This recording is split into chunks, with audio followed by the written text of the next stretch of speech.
इन इस सेशन में जो है हम डायनेमिक और कंपाइल टाइम जो मेमोरी है उसमें किस तरह से डिफरेंस होता है, किन फंक्शंस के थ्रू हम डायनेमिक मेमोरी एलोकेट कर सकते हैं, उनके बारे में पढ़ने वाले हैं। तो जो अगर हम बात करें सिंपल सी लैंग्वेज की, तो there are two type of memory allocation possible in C. First is a compile time. It is also called static allocation. And second is a runtime और dynamic memory allocation.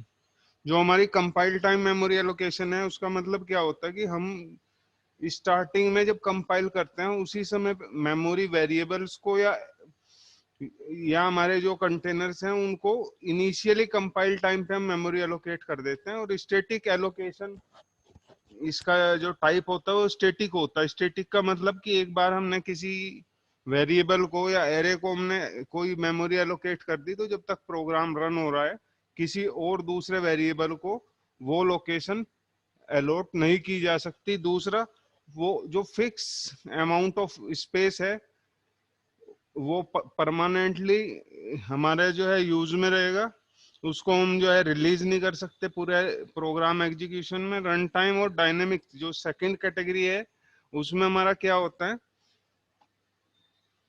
सेकंड जो हमारी type है run time memory allocation,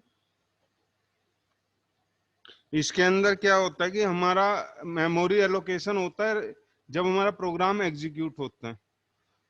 एक अगर हम सी language की बात करें, जब सी लैंग्वेज में कोई प्रोग्राम रन करते हैं तो हम एक टेक्स्ट जो हमारा सोर्स कोड है जो हम टाइप करते हैं, जैसे hash include studio dot H conio dot H header file लगाई, फिर उसके बाद मेन प्रोग्राम बनाया, तो उससे जो हम फाइल बनाते हैं उसका हम या तो एक्सटेंशन सी रखते हैं या सीपीपी रखते हैं, that is called source file. अब हमारी जैसी सोर्स फाइल हम इसको कंट्रोल और F9 दबाते हैं तो कंपाइल होना शुरू हो जाता है। कंपाइल होते समय इसी सोर्स फाइल से हमारा बनता है ऑब्जेक्ट फाइल। और ये ऑब्जेक्ट फाइल क्या होता है, इसमें हमारा कोड 0 1 की फॉर्म में होगा, और दूसरा जो है इसी दौरान हमारा स्टैटिक मेमोरी एलोकेशन होगा। स्टैटिक मेमोरी एलोकेशन यानी हमारे पास एक इन्वायरमेंट स्पेस के क्रिएट होगा और एक हमारा वर्किंग स्पेस क्रिएट होगा। इन्वायरमेंट स्पेस क्या होता है, कुछ हमारे ऐसे वेरिएबल्स बनते हैं जो हमें रन टाइम पे या कंपाइल टाइम पे जिनकी हमें नीड होगी वो हमें एलोकेट किए जाते हैं। यानी ये ऑब्जेक्ट फाइल जो है 0 1 की फॉर्म में तो होता ही है, दूसरा कुछ वर्क हमारा ऐसा होता है जो इस ऑब्जेक्ट फाइल के थ्रू हम कंप्लीट कर लेते हैं। इसके बाद जो हमारे हेडर फाइल है इनको हम इस ऑब्जेक्ट फाइल से लिंकिंग का काम करते हैं और तब हमारा जाके एग्जीक्यूटेबल फाइल बनता है जिसको हम EXE फाइल बोलते हैं। तो अभी मैं आप लोगों को बता देता हूँ, एक स्क्रीन शेयर कर रहा हूँ और उसमें यही सारी चीजें लिख देता हूँ, तो आपको आइडिया हो जाएगा कि किस तरीके से हमारा सी का प्रोग्राम वर्किंग करता है। ये हमारा सबसे पहले जैसे यहाँ पे हमारा क्या होगा, सोर्स फाइल होगा एक। सबसे पहली जो हमारी फाइल बनेगी, फाइल का नाम क्या होगा, सोर्स फाइल। इसके अंदर क्या चीजें होंगी, कोड जो आपने लिखा है, ठीक है, इसके अंदर होगा कोड, कोडिंग करेंगे। और इसका एक्सटेंशन क्या होगा, डॉट सी या सीपीपी, ठीक है। अब हम क्या करते हैं, इसके तुरंत बाद इसको हमने कंपाइल कर देना है। कंपाइल करने के बाद हमारा बनता है ऑब्जेक्ट फाइल और इसका एक्सटेंशन होगा डॉट ओबीजे। यहाँ पे आता है हमारा स्टैटिक मेमोरी एलोकेशन।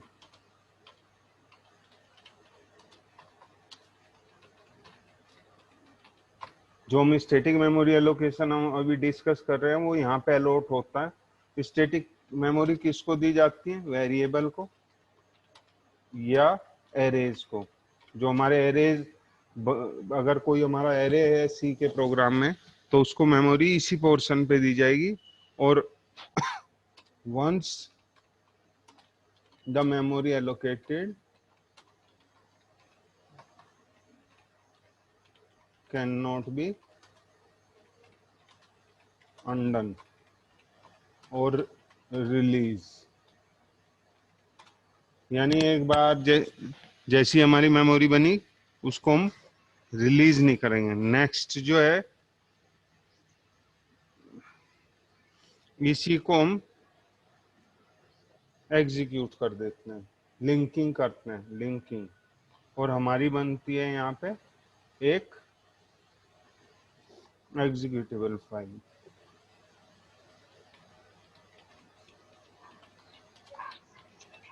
और इसका एक्सटेंशन क्या होता है, EXE। यहाँ पे इस समय ये इस केस में हमारा डायनेमिक मेमोरी एलोकेट होता है। ये हमारा जो है एक डायग्राम हो गया किस तरीके से हमारा कहाँ पे हमारा जो है स्टैटिक मेमोरी का रोल आएगा और कहाँ पे डायनेमिक मेमोरी। अब यहाँ जो हमारा डायनेमिक मेमोरी है ये क्या होता है कि इसको हम चेंज कर सकते हैं। जैसे हमने क्या किया, एक बार हमने 10 वेरिएबल के इक्वल, इंटीजर वेरिएबल के इक्वल हमने कोई मेमोरी एलोकेट कर दी, और फिर उसको हम क्या कर रहे हैं, नहीं हमें 10 की जरूरत नहीं है, रन टाइम पे हमें जो है सिर्फ 5 ही वैल्यूज आ रही है कहीं से। तो हम क्या करते हैं, अपनी साइज मेमोरी को रिड्यूस कर लेते हैं। तो ये जो डायनेमिक मेमोरी है it can be change at running time, इसको हम रन टाइम पे चेंज कर सकते हैं। ठीक है, हम बैक आते हैं अपनी स्लाइड पे। ये हो गया अभी हमारा, यहाँ पे जो हमने डिस्कस किया वो ये है कि हमारी दो तरह की मेमोरी है, compile time, second run time. In the compile time of allocation, the required amount of memory is allocated to the program element at the start of program. जब हमारा एग्जीक्यूट होगा उसी से पहले जो है जितनी भी हमारी मेमोरी है वो एलोकेट कर दी जाएगी। ठीक है, ये स्पेलिंग में थोड़ा सा जरूर यहाँ मिस्टेक हो गया, मेमोरी है, memory to be allocated to the variable is fixed, और फिक्स्ड होगी इस समय मेमोरी। एक बार हमने जिसको वेरिएबल को मेमोरी दे दी वो चेंज नहीं होगी। And is determined by the compiler eight compile time, compile time पे ही, यानी हमारा जो सेकंड फेज है जब हमारी ऑब्जेक्ट फाइल बन रही है तब स्पेसिफाई कर दी जाएगी मेमोरी। अब यहाँ पे आ रहा है हमारा dynamic memory. C provide the following dynamic allocation and deallocation function, malloc, calloc, free, realloc. बेटा ये समझ आया आपको स्टैटिक मेमोरी क्या होता है? हेलो बेटे, समझ आ रहा है ये स्टैटिक मेमोरी क्या होता है और dynamic memory? Dynamic memory, static, ठीक है, मैं तो एक बार दोबारा रिपीट कर देता हूँ। स्टैटिक मेमोरी क्या है कि हमारी ऐसी मेमोरी जो कंपाइल टाइम पे बन रही है, और डायनेमिक मेमोरी एक ऐसी मेमोरी है जो हमारी रन टाइम पे बन रही है। अब हम इन फंक्शंस को अलग अलग डिस्कस करने वाले हैं। सबसे पहले हम मैलोक की बात करते हैं। Malloc function, this function use to allocate the memory in bytes, bytes में एलोकेट करेगा। It return a point of the beginning of allocated space, जो भी हमारा एलोकेटेड स्पेस है उसका बिगिनिंग का एड्रेस हमें प्रोवाइड हो जाएगा। ठीक है, और फंक्शन मैलोक नोब,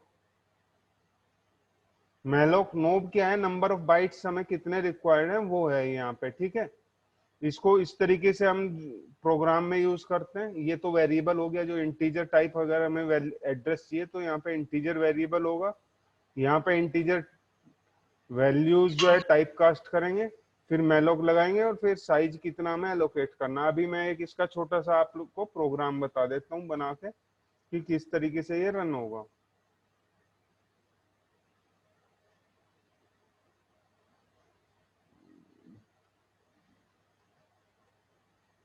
इससे आपको ये आइडिया हो जाएगा कि कैसे इसको हमें करना है।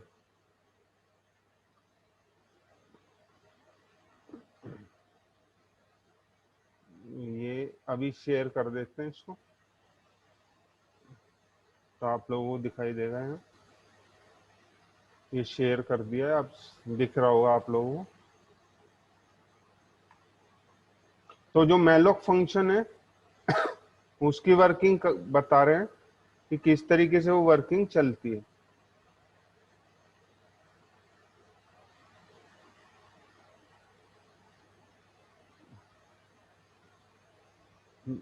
सबसे पहले तो हेडर फाइल लगानी है, include dot H, print F और स्कैन एफ के लिए। इसमें हमारे पास एक हेडर फाइल एक्स्ट्रा और लगने वाली है, स्टूडियो कोनियो डॉट एच, और इसमें हमने लगा दिया एक, यहाँ पे जो है एक हेडर फाइल और ऐड करेंगे, एलोक डॉट एच।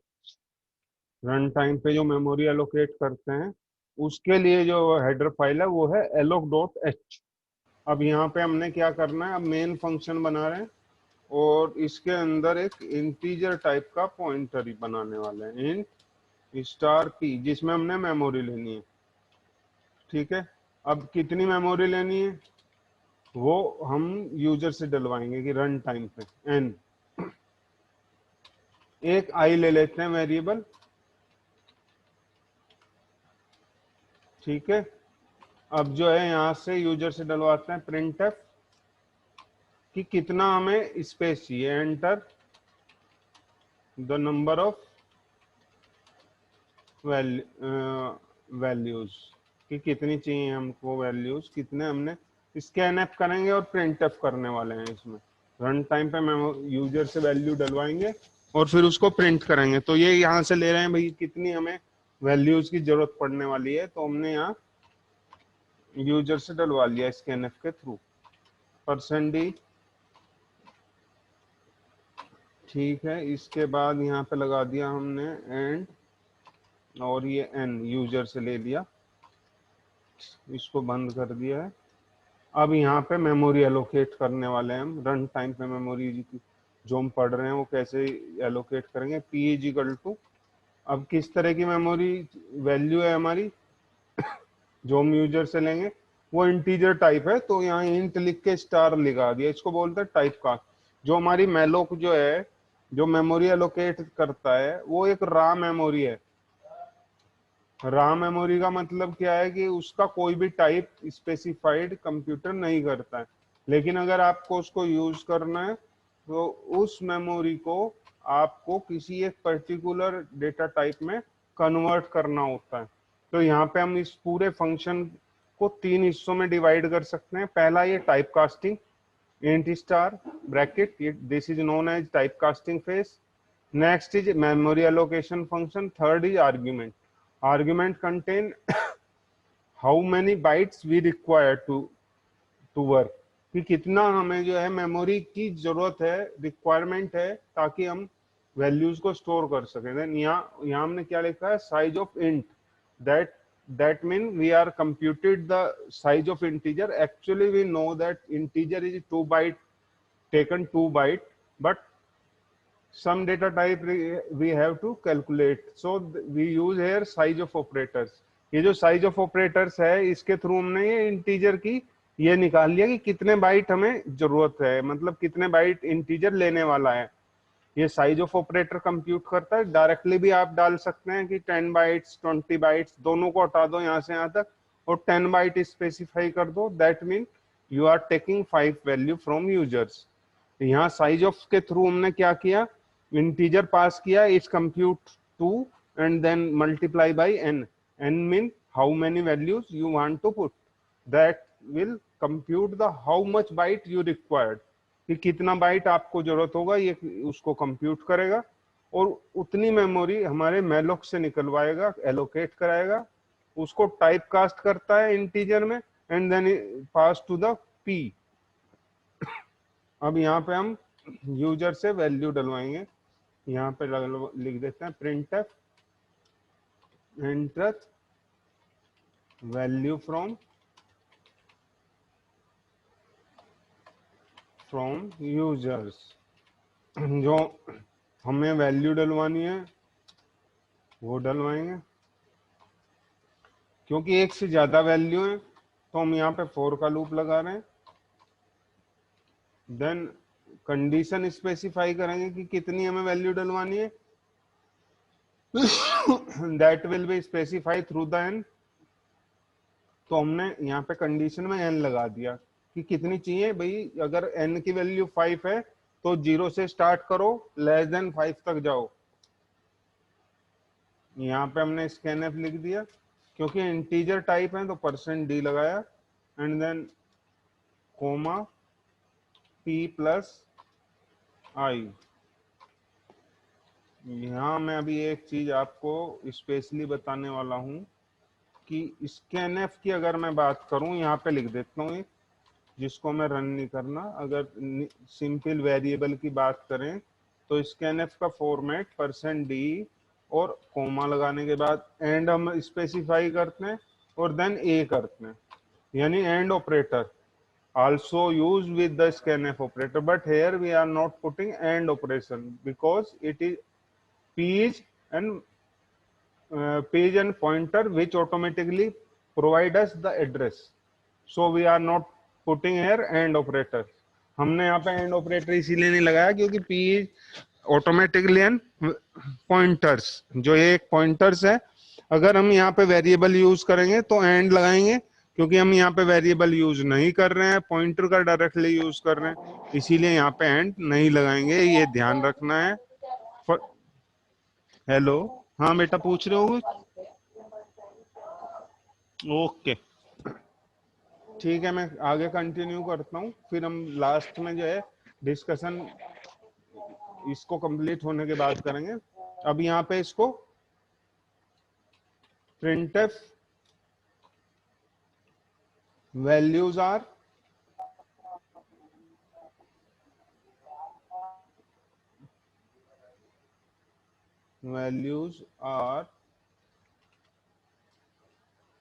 यहाँ पे हमने जो है यूजर से जो वैल्यू ली थी उनको हम इसके printf करा रहे हैं। printf यहाँ पे हमने परसेंट फॉर लूप, सॉरी इसमें भी फॉर लूप लगाएंगे। रीजन क्या है? क्योंकि हमारे पास एक से ज्यादा वैल्यूज हैं जिनको हमें फॉर लूप से प्रिंट कराना है। ठीक है, ये फॉर लूप लगा दिया। इसके बाद यहाँ पे प्रिंटफ स्टेटमेंट लिखेंगे। प्रिंटफ, इसको सेव कर लेते हैं, सेव कर दो इसको, मैलोक यस कर दो ओवरराइट, कोई दिक्कत नहीं है। तो परसेंट डी एंड देन, और यहाँ पे आपको लगाना है स्टार और यहाँ पे पी देन प्लस आई और ये ब्रैकेट बंद। इसके बाद गेट सी एच लगा देते हैं। अब इसको रन करते हैं, कंट्रोल F9। यहाँ पे क्या पूछ रहा है कि कितने वैल्यू चाहिए? हमें 5 वैल्यू डलवाने हैं यूजर से। ठीक है, 5 वैल्यू यूजर से डलवा रहे हैं। जैसे हमने डलवाया 2 3 4 5 और एक 8 डलवाते हैं। 58 हो गया वो, कोई बात नहीं। 98 ये आ गया आपका वैल्यू। इसमें 1 2 3 4 5, बट स्पेस की कमी रहेगी, थोड़ा स्पेस और लगाते हैं तब बेटर दिखाई देगा। यहाँ क्लियरली शो होगा। यहाँ स्लैश टी लगा दिया, उससे थोड़ा स्पेस, या स्लैश एन लगाते हैं, स्लैश एन बेटर है। ठीक है, नेक्स्ट लाइन में शो करेगा। कंट्रोल F9, यहाँ पे हमने 4 वैल्यू डाल देते हैं। 12 34 56 एंड 78, ये आपकी वैल्यूज आ गई। ठीक है, ऐसे हम इससे कुछ भी प्रोग्राम बना सकते हैं। शुरुआत से मैं एक बार एक्सप्लेन कर देता हूँ कि कैसे हम इसमें काम कर रहे हैं। ठीक है, सबसे पहले तो ये हेडर फाइल लगानी है। यहाँ पे alloc.h header file, this alloc.h is use because we are taking dynamic memory allocated function malloc, क्योंकि हम malloc फंक्शन का यूज कर रहे हैं। So we required alloc.h header file. alloc.h के अंदर ये है होता। अब यहाँ पे आ जाते हैं। एक हमने n डलवाया, n का मतलब है अभी जैसे रन किया था हमने, तो हमने 5 वैल्यू डलवाई थी, फिर 4 भी डलवाई थी। तो ये n जो है हमारा वो वैल्यू है जो हमें यूजर से डलवा रहे हैं। जैसे हमने 5 डलवाया था, तो अब हम यहाँ आ जाते हैं। साइज कितना होता है इंटीजर का? 2, देन 2, ये तो साइज ऑफ ने तो 2 निकाल दिया। Size of int, size of functions का काम क्या होता है? जो भी इसके अंदर आर्ग्यूमेंट है, कंप्यूटर को ये बताता है कि ये कितने बाइट लेने वाला है। तो हमने इसके अंदर क्या पास किया हुआ है यहाँ पे? इंट। तो इंट का साइज कितना होता है हमें पता ही है, 2 बाइट होता है। और इधर से हमारा एन कितना था हमारा वहां यूजर से जो डलवाया एन इज इक्वल टू 5, तो देन कितना हो गया हमारे पास, ये हो गया 10। ठीक है, तो यहाँ से यहाँ तक 10 बाइट, और मैलोक कितने बाइट निकाल के देगा हमें, 10 बाइट। अब ये जो 10 बाइट्स है इन्हें टाइप कास्ट करा इसने। टाइप कास्ट का मतलब हमें, हमारे पास एक रॉ मटेरियल था मेमोरी का, और उसे हमने इस लायक बना लिया ताकि इंटीजर वैल्यू हम उसमें स्टोर कर सकते हैं। यानी इंट स्टार, अगर करेक्टर करना है तो कैर स्टार लगा देंगे। अब क्या हुआ, ये 10 बाइट हमारे पी के अंदर पहुंच गए। अब हमें इसमें इंटीजर वर्क वैल्यूज स्टोर कर सकते हैं, कंप्यूट कर सकते हैं हम। अब यहाँ पे क्या किया हमने, यूजर से डलवाना है, यहाँ एन कितना है 5 है। अगर हमने यूजर से 4 डलवाया तो 4 होगा, नहीं तो 5 होगा। ठीक है, अब हमने इसको क्या करना है, यहाँ पे स्कैनएफ फंक्शन कॉल किया।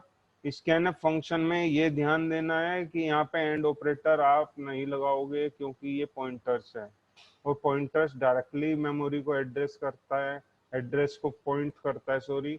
इसीलिए हमें एंड ऑपरेटर का यूज करते हैं ताकि उसका एड्रेस निकाल सके। पॉइंटर ऑटोमेटिकली एड्रेस होल्ड रखता है, इसलिए देन p प्लस आई, आई इनिशियली क्या होगा, अब हम यहाँ करते हैं बात। p हमारा, p में हम सबसे पहले जोड़ते हैं 0, क्योंकि हमारा i के अंदर वैल्यू है। दैट मीन जो हमारा अगर p के अंदर बेस एड्रेस होता है, जैसे 200 है, 200 पे 0 जोड़ोगे 200 ही रहेगा। यानी पहली वाली जो मेमोरी लोकेशन है वहां पे जाके ये स्टोर हो जाएगा, जो भी हमने फर्स्ट वैल्यू पुट की थी। अब यहाँ से लूप ऊपर जाएगा और आई बढ़ जाएगा। अब क्या हो जाएगा, p plus 1, that mean next position of the array. It just create an array of integers. Dynamically memory allocate क्या करता है कि एक एरे क्रिएट कर देता है मेमोरी का।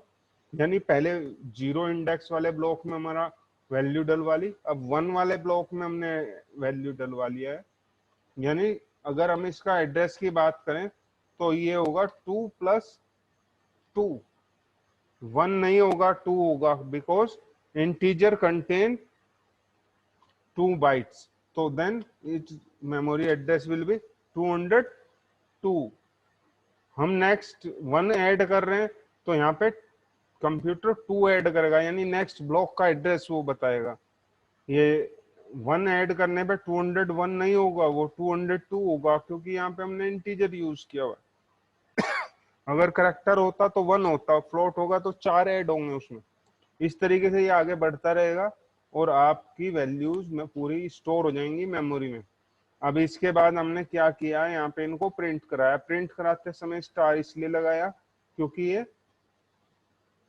पॉइंटर्स है, और पॉइंटर से जब भी वैल्यू निकालते हैं तो हमारे पास स्टार लगाते हैं, और स्टार का नाम है वैल्यू ऑफ ऑपरेटर्स। ये पूरा हमारा प्रोग्राम हो गया मैलोक का। ठीक है, अभी हमने जो है कुछ और दूसरे फंक्शंस करने हैं जो मेमोरी एलोकेट का है। जरूरी नहीं है कि सारे हम अभी करें, हमने एक प्रोग्राम आज कर लिया, कुछ और भी कर लेंगे। अभी मैं थ्योरेटिकल जो एस्पेक्ट्स हैं वो आपको कंपेयर करके बता रहा हूँ, क्योंकि इतना ही टाइम है हमारे पास कि हम उन्हें कंपेयर कर लें। प्रोग्राम इनका कल करेंगे हम। तो नेक्स्ट जो है प्रोग्राम जो होगा वो कैलोक का होगा और एलोक और फ्री का होगा, लेकिन बट हमने जो है कंपैरेटिव स्टडी अभी करनी है इसको पूरी, और कल हम जो है फिर प्रोग्राम करेंगे। कंपैरेटिव स्टडी करने के बाद हमारे पास क्या बचता है, फिर सिर्फ प्रोग्रामिंग वाला एस्पेक्ट बचता है। प्रोग्रामिंग वाले एस्पेक्ट्स हम पिछले वाले जो लूप के हैं वो भी कंटिन्यू करेंगे, और आप एक इसके लिए फाइल भी तैयार करें ताकि साथ में इसको कंप्लीट करते चले जाएं, और आप उसको रन करके देखेंगे तो सीखते चले जाएंगे। अभी काफी बड़े बड़े भी प्रोग्राम आने वाले हैं, लेकिन बट स्टार्टिंग हमेशा इजी प्रोग्राम से करनी है हमें, ताकि हमें एस्पेक्ट्स जो हैं जो पूरे हमने लास्ट ईयर जो फर्स्ट ईयर में पढ़े थे, फर्स्ट सेम में सेकंड सेम में, वो क्लियर होते चले जाएं, और उस नॉलेज को इस वाले नॉलेज से हम कोरिलेट करते हुए स्टडी करनी है हमने। अच्छा टॉपिक है ये पूरा, डेटा स्ट्रक्चर बहुत अच्छा है, आपको बहुत कुछ सीखने को मिलने वाला है। ये हमारा मेलोक का फंक्शन का हमारा वर्किंग है जो हमने किया है, सेम वही चीजें हैं यहाँ पे। ये हमारा इनपुट करने का मेथड है, और ये हमारा प्रिंट आउटपुट यानी प्रिंट। इसके बाद कैलोक फंक्शन। कैलोक फंक्शन क्या होता है, जैसे मैलोक फंक्शन होता है सेम वैसे ही होता है। डिफरेंस क्या है कि इसमें हमें दो आर्ग्यूमेंट पास करने होते हैं।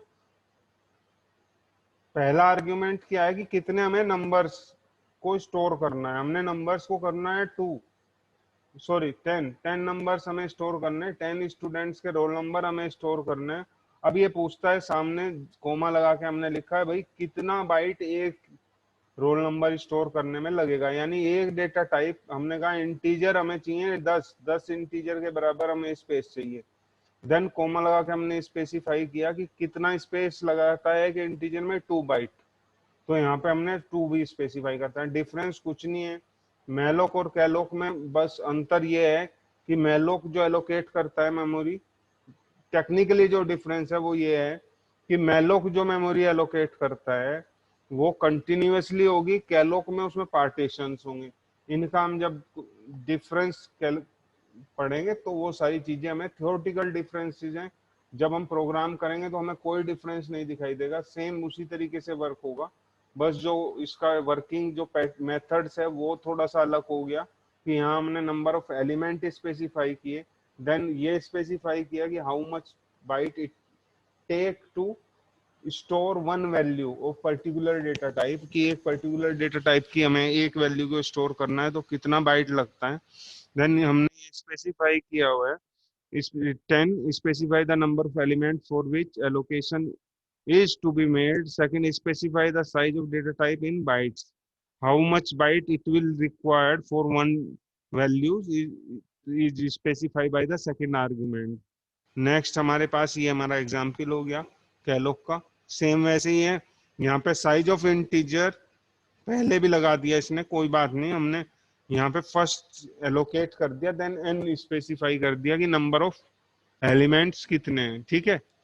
फिर ये वैल्यू पुट करना हो गया, सेम वैसे ही है। 4i = 0, आई लेस देन एन, आई प्लस प्लस स्कैन एफ। यहाँ एंड नहीं लगाएंगे, उसका रीजन सेम है कि पी हमारे पास पॉइंटर है। जब वैल्यू आउटपुट लेंगे तो स्टार लगाएंगे। हेलो, कुछ पूछ रहे हो बेटा? हेलो। नेक्स्ट जो है हमारा फ्री फंक्शन है। जो भी हमने जो भी हमने मेमोरी में रन टाइम पे एलोकेट की हुई है, अगर उसको रिलीज करना है तो हमारे पास एक फंक्शन होता है फ्री। जिस पॉइंटर में हमने एलोकेट की उसको पास कर देते हैं वहां से, और फ्री फंक्शन जो है वो उसको मेमोरी को रिलीज कर देता है।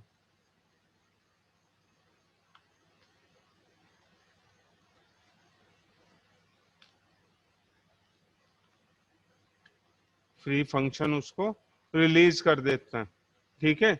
जो फ्री फंक्शन है ये हमें लास्ट में यूज करना है, जो हमने मेमोरी एलोकेट की, ताकि उसको हम डी एलोकेट कर सकें। अभी इसको मैं दोबारा से रिस्टार्ट करता हूँ, ठीक है। तो ये जो फंक्शन है फ्री, ये क्या करता है कि हमारी जो मेमोरी एलोकेटेड है उसको रिलीज करेगा। एक फंक्शन और है हमारा री एलोक। री एलोक क्या होता है, once we have allocated space through calloc और malloc and we want to modify the space, then we use realloc function. Realloc function का वर्किंग क्या है, एक बार हमने जो है मेलोक या कैलोक से हमने स्पेसिफाई कर दिया कि हमें जो स्पेस चाहिए वो कितना चाहिए। इसके बाद हमें लगता है कि हाँ, रनिंग रनिंग टाइम पे हमें लगता है नहीं, स्पेस हमें जो है 5 का हमने एलोकेट किया था, और कुछ समय बाद 6 या 7 डेटाज हमें स्टोर करना है, तो हम उसको मॉडिफाई कर सकते हैं। कैसे कर सकते हैं, री एलोक से। ये हमारा वो स्पेस है जो हमने मेलोक के थ्रू एलोकेट किया था।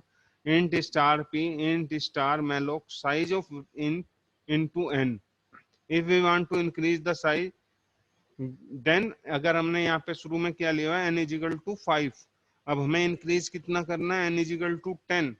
तो यहाँ पे हमने क्या करेंगे, ये तो टाइप कास्टिंग रीएलो, यहाँ पे उस मेमोरी एड्रेस को पास कर देंगे, उस पॉइंटर को पास कर देंगे जिसमें मेमोरी पहले से एलोकेटेड है, और मॉडिफाइड एन की जो वैल्यू है मॉडिफाइड वैल्यू है, then it also pass through the realloc function, and after passing it, it reassign the memory addresses and pass to the P.